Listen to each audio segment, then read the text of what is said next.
एकाने दारू पाजून आणि वाद घालून एका तरुणाला जीवे ठार मारण्याच्या उद्देशाने इंद्रायणी नदीच्या पुलावरून खाली ढकलून दिले।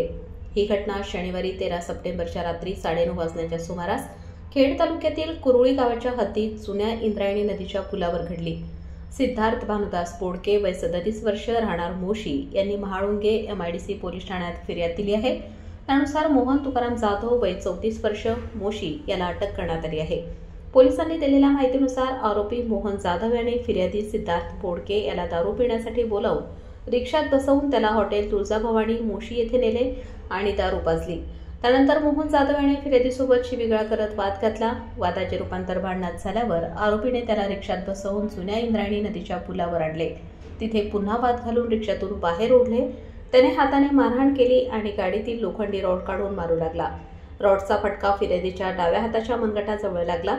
त्यानंतर आरोपीने जीवे मारण्याच्या उद्देशाने फिर्यादीला उचलून पुलावरून इंद्रायणी नदीपात्रात फेकून दिले। महाळुंगे MIDC पोलीस पुढील तपास करीत आहेत।